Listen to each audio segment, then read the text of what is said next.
प्रणाम, मैं हूं आपके साथ मनोज सक्सेना। सारा समय की टीम पहुंच चुकी है दिल्ली से 185 किलोमीटर दूर संभल के शहर में। वो संभल जो कि अपने आभूषणों के लिए जाना जाता है, वो संभल जहां से राजनीति के बड़े बड़े धुरंधर संसद तक का सफर तय कर चुके हैं। डीपी यादव, मुलायम सिंह यादव, रामगोपाल यादव यहीं से सांसद चुने गए थे, लेकिन विकास के मामले में संभल आज भी बहुत पीछे है। अपने दर्शकों को बता दें कि 2011 में भले ही मायावती ने इसे जिला का गठन किया हो, इसे घोषित किया हो जिले के रूप में, बावजूद इसके 10 साल का वक्त बीत चुका है, अभी तक संभल अपने मुख्यालय के लिए तरस रहा है। तो ये है पिछड़ेपन की वानगी। चुनावी दंगल आज संभल से ही शुरू होगा।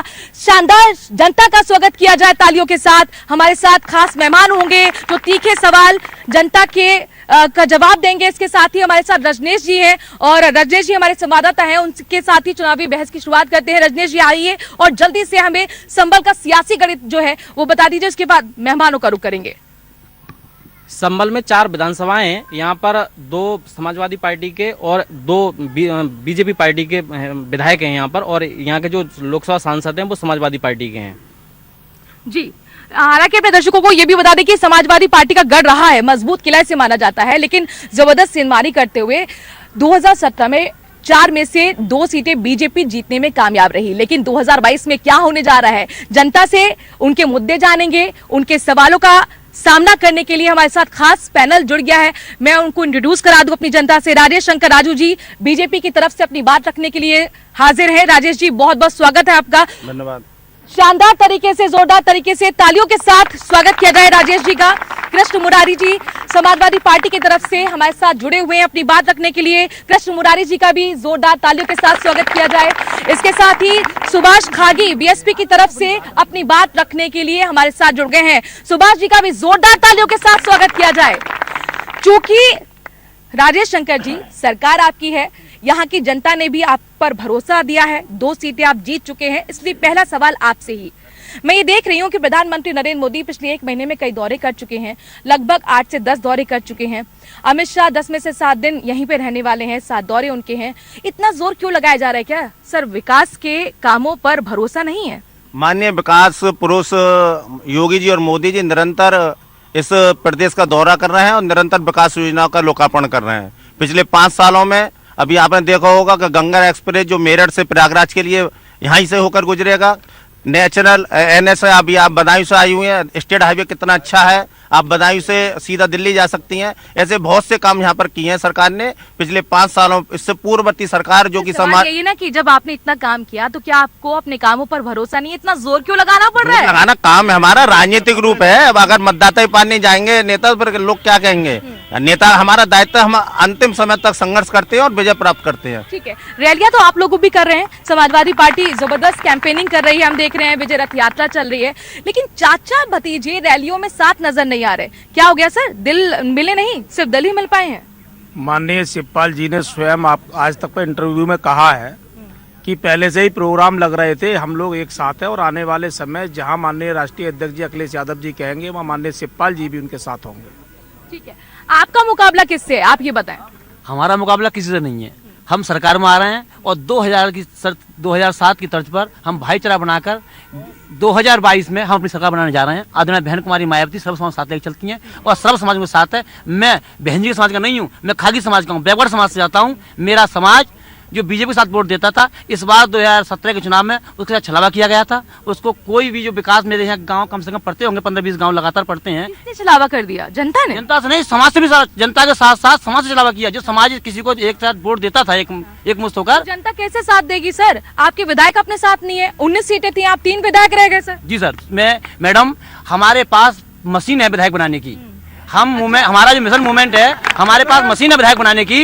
हम ये हमारे साथ एक बार नहीं हुआ, हमारे साथ कई बार हुआ है। हमारे 67 विधायक तोड़े गए, लेकिन फिर दोबारा हम 207 विधायक लेकर सरकार बनाई हमने, और हम बहुमत में आए। पहली सरकार हमारी कांग्रेस के बाद हमारी बहुमत में आई है, हम इस बार फिर बहुमत में आ रहे हैं। और आदरणीय बहन कुमारी जी साहब आप खड़ी हैं, सौभाग्य है यहाँ की जनता का, मेरा सौभाग्य है कि आदरणीय बहन कुमारी मेरे धन्यवाद, आपने जिला बनाया। लोग डीएम साहब को देखने तरसते थे, एसपी को देखने तरसते थे, आज लोग पास में मिल लेते हैं अपनी समस्या को। ठीक है, ये बहुत अच्छा पॉइंट उठाया है। मायावती ने अपने दर्शकों को बता दी कि 2011 में संभल को घोषणा की थी जिले के रूप में, लेकिन बावजूद इसके अब तक जिला मुख्यालय नहीं बन पाया है। ये सवाल एसपी से भी होगा, बीएसपी से भी होगा। पहले आप बताइए, आपको भी तो मौका मिला 4.5 साल का। 4.5 साल में हमने यहाँ पर जमीन अधिग्रहण की है, पुलिस मुख्यालय बनना है, लोगों यहाँ पर जितने भी सरकारी जितने भी योजना के अंतर्गत जितने भी निर्माण कार्य हो सकते सब बने हुए हैं। पूर्ववर्ती सरकार समाजवादी सरकार ने यहाँ से दोहरा व्यवहार किया और जंगल में ले जाकर मुख्यालय बनाने का उन्होंने एक अधिसूचना जारी की, उसके कारण विकास कार्य रुका। माननीय योगी जी के आते ही तत्काल संभल जिले का संभल में बैठते हैं, डीएम भेजोई में बैठते हैं। सर, जनता को कितनी मुश्किल होती होगी अपने काम कराने में? पूर्व में आज से 25 साल पहले एडीएम संभल की नियुक्ति हुई थी। आज से व्यवस्था वही है। जिलाधिकारी महोदय जितने भी प्रशासन के अधिकारी सब भेजू में बैठते हैं और निरंतर यहाँ पर विकास कार्यों की मॉनिटरिंग यहाँ से प्रदेश सरकार के जितने भी अधिकारी यहाँ से कर रहे हैं। आपको सर मौका मिला था, आप क्यों नहीं कर पाए? जो लोग इस बात को कह रहे हैं, पहले उन्हें ये समझ लेना चाहिए 2012 में माननीय अखिलेश जी की सरकार के बाद यहाँ ही डीएम ऑफिस बना और यहाँ ही डीएम आवास बना और यहाँ ही पुलिस कप्तान का आवास बना है। दूसरा जो आप कह रहे हैं मोदी जी और योगी जी जो घूम रहे हैं, वो माननीय अखिलेश यादव जी की सरकार का ही शिलान्यास कर रहे हैं। चाहे हमारा कोई भी जो हाईवे हम लोगों ने बनाए थे, state highway, Ganga express way हो, सब हमारी सरकार के काम है। उनका लगातार शिलान्यास सिर्फ कर रहे हैं, जनता को धोखा देने का काम। का मैं जवाब ले लेती हूँ, सिर्फ फीता काटा जा रहा है योगी जी की तरफ से, ये आरोप बौखलाहट आप बता सकते हैं कि 4.5 साल में जो काम कभी मुख्यालय बनाने आप कह रहे हैं कि हमने गंगा एक्सप्रेस बना, किस जगह बना? हवा में बनाया था क्या? कहाँ से शिलान्यास कराया था गंगा एक्सप्रेस वे? कहाँ उन्होंने पैसा अधिग्रहण करा? आज सरकार ने आज जो भी सरकार जो भी निर्माण कार्य कर रही है उसका पूरा अधिग्रहण कर रही है। 95% जमीन का अधिग्रहण करने के बाद शिलान्यास किया जा रहा है। नहीं, मुझे ये लॉजिक समझ में आज तक राजनीति में नहीं आया है कि समाजवादी पार्टी की तरफ से ये कहा जाता है कि हमने काम किया था, फीता योगी सरकार काट रही है। ऐसे ही बीएसपी कहती है कि हमने यमुना एक्सप्रेस बनाया था, एसपी ने फीता काटा। अरे सवाल ये है कि तमाम ये टैक्स का जो पूरा पैसा है उससे योजनाएं चल रही है, ये जनता का पैसा है, ये सरकार का पैसा कैसे हो जाता है सर? जी सर, कौन सा पैसा सरकार का हो जाता है? आप लोग कहते हैं यमुना एक्सप्रेस वे हमने बनाया, वहाँ से आवाज आई गंगा एक्सप्रेस वे, तो बहन जी का कॉन्सेप्ट था। सुनिए, समाजवादी पार्टी के राष्ट्रीय अध्यक्ष श्री अखिलेश यादव जी ने कहा है कि ये जो एक्सप्रेस वे है वो बहन जी ने बनाया था। मैडम हम नहीं कह रहे, हमारे विपक्ष की पार्टियां कह रही हैं इसे बहन जी ने बनाया है, हमें कहीं जरूरत नहीं है, ये बना दिया उसकी डिजाइन। अब हम जनता के बीच में चलते हैं, और जरा संभल की स्थिति क्या है, उनकी समस्या क्या है, ये भी हम जान लेते हैं। चूंकि एडीएम संभल में बैठते हैं, डीएम भेजोई में बैठते हैं, आपको लगता है कि यहाँ पर असल में जो पिछड़ापन है, जिला मुख्यालय नहीं मिलना, ये एक बड़ा फैक्टर रहा? जी, जब से भाजपा की सरकार आई है तब से इस बहजोई जनपद के लिए जो मुख्यालय मिला है उसमें सभी अधिकारी बड़े ढंग से अपना कार्य कर रहे हैं और लगातार पैसा जो है विकास का पैसा जो जनपद संभल में लगाया जा रहा है। जिला मुख्यालय चाहिए या नहीं चाहिए? जी, जिला मुख्यालय का शीघ्र ही सरकार आने वाली दोबारा जब सरकार ने क्यों नहीं दिया? इस सरकार पे मुख्यालय अब तक नहीं हुआ, क्या मुख्यालय देगी? हमारी पार्टी समाजवादी, हम इतना जानते हैं कि 400 सीटों के साथ सरकार बनाने जा रही है और अखिलेश संभल की जनता को आपको बताना भी तो पड़ेगा ना, आपने क्या किया है। आप जिला मुख्यालय नहीं दे पाए सर, 5 साल तो आप भी रहते ना। जी, जिला मुख्यालय हमारे, अब 1 मिनट सुनिए तो सही आप। जितना भी जिले का विकास हुआ है वो केवल समाजवादी की सरकार में ही हुआ है, बाकी अभी उसके बाद बीजेपी के टाइम के बाद कुछ नहीं हुआ बीजेपी। ठीक है, इधर भी हम जाने की कोशिश करते हैं। ठीक है, आप अपनी बात ईमानदारी के साथ और हल्के टोन के साथ रखें। देखिए, जिला मुख्यालय जब बहन जी ने जो जिला घोषित किया था, भीमनगर के नाम से जिला घोषित किया था, तो बहन जी ने बहजोई को ही जिला मुख्यालय बनाया था। उसके बाद हमारी सरकार चली गई, तो क्या ये समाजवादी वाले और क्या नाम ये भाजपा वाले आज तक इन्हें मुख्यालय क्यों नहीं बहजोई से, ये क्यों लेते फिरते रहे इधर को? ठीक है, जल्दी से जवाब दीजिए। जब मायावती जी ने अंतिम समय में जिला मुख्यालय घोषित किया था, उसके 5 साल समाजवादी ने कोई कार्य नहीं किया। एक जंगल में बनाने की सूचना जारी करी थी, पमासी से भीतर एक जंगल है जहां पर पानी रहता, नदी है, वहां पर मुख्यालय बनाने के लिए सूचना जारी की थी, परंतु भारतीय जनता पार्टी की माननीय योगी जी की सरकार है, उन्होंने तत्काल भीमनगर को संभल का नाम दिया और तत्काल भूमि अधिग्रहण करने का कार्य यहाँ पर किया है। स्वास्थ्य के लिहाज से क्या सुविधाएं यहाँ मिल पाई हैं, रोजगार मिला है नहीं मिला है, ये लोगों से हम जान लेते हैं। चलिए आप बताइए, आपका सवाल क्या है? क्या यहाँ पर नियुक्तियां हो पाई है कॉलेज में? नहीं, कोई नियुक्ति नहीं। रोजगार के ऊपर मुद्दा रोजगार। आप सवाल पूछिए। ये सरकार बांटने का काम करती है बीजेपी, ये विकास काम करती नहीं है। सवाल पूछिए, सवाल पूछिए। मैम, मेरा सवाल ये है जो रोजगार जो शिक्षा मित्र रखे गए थे अखिलेश यादव ने, उनकी तनख्वाह 40,000 की थी। क्या इन्होंने उनको हटा करके फिर शिक्षा मित्र बनाया है? उनके बारे में सोचा इन्होंने? और कितने युवाओं को इन्होंने नौकरी दी है बीजेपी सरकार ने? मैं इनसे पूछना चाहता हूं, जो वादा इन्होंने करा था रोजगार देने का, 15-15 लाख रुपए खाते में आने का, और मैं इनसे ये पूछना चाहता हूँ 5 साल इनके बीजेपी के सांसद रहे, कहीं क्षेत्र में एक ईंट लगाई हो तो बताएंगे? बीजेपी, आपको ये सवाल क्या जवाब देना मुश्किल होने वाला है, क्योंकि 15 लाख वाला अभी तक वादा लोगों को याद है, भले ही आप ही कह चुके हो कि जुमला हो, लेकिन यहाँ पर दर्शकों को जरा बता दीजिए कि संसद में ब्लैक मनी को लेकर आपने क्या कहा था। सुनिए सुनिए सुनिए सुनिए, संसद में ब्लैक मनी को लेकर क्या कहा था, बता दीजिए सर, संसद में ब्लैक मनी को लेकर क्या था जल्दी से। जी, जैसा कि ये है, देखिए 15 लाख के रुपए हम गरीबों को आवास दे रहे हैं, शौचालय दे रहे हैं, रसोई गैस के कनेक्शन दे रहे हैं लोगों को। सवाल का जवाब 15 लाख रुपए से ज्यादा सरकार दे रही है गरीब के लिए। 15 लाख से ज्यादा दे रही है। हम आवास दे रहे हैं, हम शौचालय दे रहे हैं, हम लोगों को रोजगार दे रहे हैं। अब बस सपा की सरकार। अपने दर्शकों को बता दूं कि ब्लैक मनी को लेकर केंद्र सरकार का जवाब संसद के अंदर ये था कि पिछले 5 साल में विदेशी खातों में कितनी ब्लैक मनी है, इसकी कोई जानकारी सरकार के पास नहीं है। आप अगर हल्के बोलेंगे तभी मैं आपके पास आऊंगी, नहीं तो मैं आपके पास नहीं आऊंगी। जो शोर मचाएगा उसके पास मैं नहीं आने वाली हूँ। देखिए, यहाँ पर आपने रोजगार का सवाल उठाया। योगी जी तो कह रहे हैं चाचा भतीजे धर्म के नाम पर नौकरियां देते थे, हम तो पारदर्शिता के साथ नौकरियां दे रहे हैं। देखिए, जहाँ तक संबल की बात बता दूं आपको, नौकरी और विकास की बात तो इस सरकार को कहना ही बेईमानी है। इन्होंने सिर्फ धोखा दिया। जहाँ किसान 1 साल आंदोलन के बाद 750 किसानों की हत्या के बाद देश का प्रधानमंत्री अपने मंच से माफी मांगता है कि गलती हो गई, योगी जी क्या नौकरी दे देंगे? उस आंदोलन वापस कराने के बाद भी एमएसपी मांग को नहीं माना गया। पूरा किसान, योगी सरकार ने सरकार बनने के साथ ही इस घोषणा मैनिफेस्टो के साथ सत्ता में आई थी, किसानों का लोन माफ किया जाएगा। आज तमाम सोसाइटियों से मालूम कर लीजिएगा, वो लोन कर्जदारों से दोबारा वसूला जा रहा है। ऐसी ये सरकार जो लगातार झूठ बोलती रही, कोरोना टाइम में क्या हाल रहा समाजवादियों ने ही पूरे देश जानता है, प्रदेश जानता है, घर घर राशन पहुंचाने का काम किया था।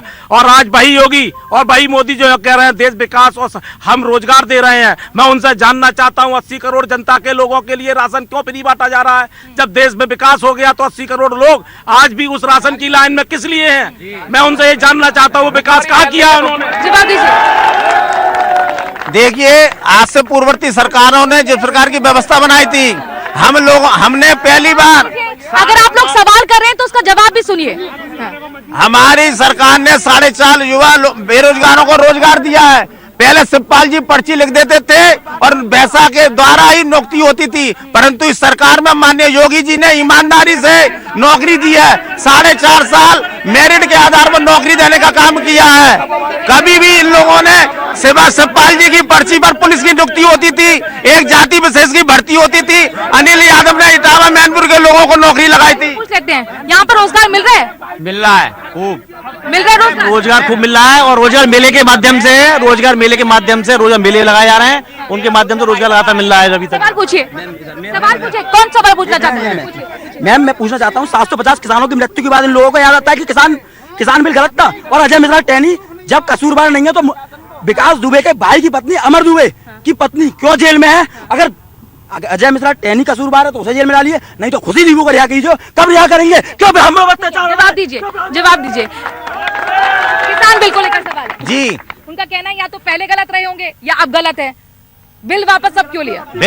बिल किसानों के लिए हमेशा जितना सबसे ज्यादा 63,000 करोड़ रुपए की न्यूनतम समर्थन मूल्य पर सरकार ने गेहूं और धान खरीदा है। सबसे ज्यादा चीनी मिल इन्होंने बेची थी, कौड़ी के भाव पर चीनी मिल बेच दी थी। जब से भारतीय जनता पार्टी सरकार आई है, हर चीनी मिल चल रही है। लोगों को सबसे ज्यादा समर्थन मूल्य पर गन्ना खरीदा जा रहा है। 62,000 करोड़ रुपए का भुगतान इस सरकार ने गन्ना को किसानों के लिए किया है। बीजेपी कहेगी हमने विकास किया, एसपी कहेगी हमने विकास किया। आपको लगता है कि वाकई विकास हो पाया है? विकास नहीं हुआ है, कोई विकास नहीं हुआ। दोनों पार्टियों ने किया, हमने विकास किया था। गन्ना के रेट हमने बढ़ाए, हमारे नेता ने बढ़ाए। ये पश्चिमी उत्तर प्रदेश गन्ना का क्षेत्र है। 80 रुपए आदरणीय बहन कुमारी मायावती ने। कोई नहीं। ठीक है, सवाल करिए। मैडम, समाजवादी पार्टी किसानों के हितैषी होने का दम भरती है। मैं एक सवाल पूछना चाहता हूं केवल, अखिलेश सरकार 2012 में आते ही किसानों के जो बोरिंग थे खेतों में फौरन उखड़वा दिए गए डार्क जोन के नाम पर। क्या खेती बिना पानी के हो जाएगी? क्या खेती बिना पानी के हो सकती है? दूसरा पूरा क्वेश्चन कर लेने दीजिए पूरा। दूसरा, जब ओलावृष्टि के चेक बटे थे, 1-1 रुपए का चेक किसानों को मिला था, जबकि माननीय योगी जी की सरकार आते ही 2017 में सारे किसानों के बोरिंग सारे ओपन हो गए। 1 रुपए के चेक बांटकर मजाक किया आप लोगों ने। सवाल मैं ये बताना चाहता हूँ मोदी जी का विकास सुन लीजिए। रेलवे प्लेटफार्म से लेकर बंदरगाह से लेकर हवाई अड्डे से लेकर तमाम देश की संस्थाएं बेच दी। मैं बताना चाहता हूं जो योगी रोजगार की बात करते हैं, उन्होंने छात्रों का पूरा जीवन बर्बाद कर दिया, पढ़ाई रोक दी गई, 17 पेपर लीक हो गए इनकी सरकारों में। नौजवान छात्र मेहनत करने के बाद 1-1 साल की पेपर देने जाता है, तो जिस समय पेपर देने बैठता है वो टेबल पर उस समय बताया जाता है पेपर लीक हो गया। ऐसी सरकार, कानून व्यवस्था ध्वस्त है, लगातार हत्या। पेपर लीक क्या पहली बार हुआ है? पेपर लीक क्या पहली बार हुआ है? अपने दर्शकों को मैं बता दूं कि पेपर लीक में 7वीं बार लीक हुआ है, लेकिन पिछली सरकार में भी कई बार पेपर लीक हुआ, कई भर्ती घोटाले हुए, यहाँ तक कि हाईकोर्ट की तरफ से टिप्पणी करनी पड़ी थी कि एक ही जाति के लोगों की नियुक्तियां हो रही हैं, एक ही जाति के लोगों की नियुक्तियां हो रही हैं। ये हाईकोर्ट की टिप्पणी थी आपकी सरकार को लेकर। जाति की टिप्पणी के विषय में मैं इतना बताना चाहता हूँ, आपके आज तक के चैनल पर माननीय प्रधानमंत्री, आज तक नहीं, सारा समय से देख लिया करिए पहले। चैनल पर बता रहा हूँ मैं, आज तक पर माननीय प्रधानमंत्री मोदी जी की जाति को बताया जाता है कि बैकवर्ड में जातीय राजनीति भारतीय जनता पार्टी करती है। समाजवादी पार्टी में जातीय राजनीति नहीं थी, समाजवादी पार्टी में सभी जाति वर्ग का सम्मान था। उसके एक नहीं हजारों उदाहरण में दे सकता हूं आपको लैपटॉप के द्वारा। पीएम मोदी तो कह रहे हैं कि कुछ लोगों को गाय गोबर की बात करना गुनाह लगता है। प्रधानमंत्री नरेंद्र मोदी कह रहे हैं कुछ लोगों को गाय गोबर की बात कहना गुनाह लगता है। प्रधानमंत्री जो कह रहे हैं मैं उनसे जानना चाहता हूं, ये योगी और प्रधानमंत्री जी की देन है जो गाय की हालत ऐसी गंदी हो, इतनी खराब हो चुकी है देश में। गाय सब लोग पाला करते थे, 30 रुपए देने की बात करने वाले योगी जी, 30 रुपए की बात करने वाले योगी जी ये बताएं गाय के लिए खाने के लिए संसाधन जुटा पाएगा कोई? ये उन्हीं की देन है जो गाय की हालत खराब है। गौशाला बनी है यहाँ पर, गौशाला बनी है यहाँ। सन 2012 से 17 के बीच सन 2012 से 17 के बीच एक भी गाय नहीं दिखती थी। गाय कहाँ गई जब सपा की सरकार में? अब योगी की सरकार में सवाल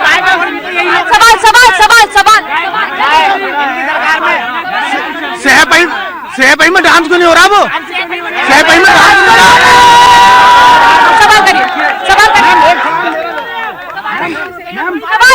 मैम ऐसा है, एक मिनट मैम ऐसा है, इन लोगों ने दलितों के साथ, पिछड़ों के साथ जो अत्याचार किया है, इन लोगों ने सरकार में जो वायदे किए थे। हाँ, जनता की तरफ से सवाल आ रहा है कि सैफई में कम से कम डांस पार्टी तो आयोजित नहीं हो रही, अब हर जगह रामराज्य।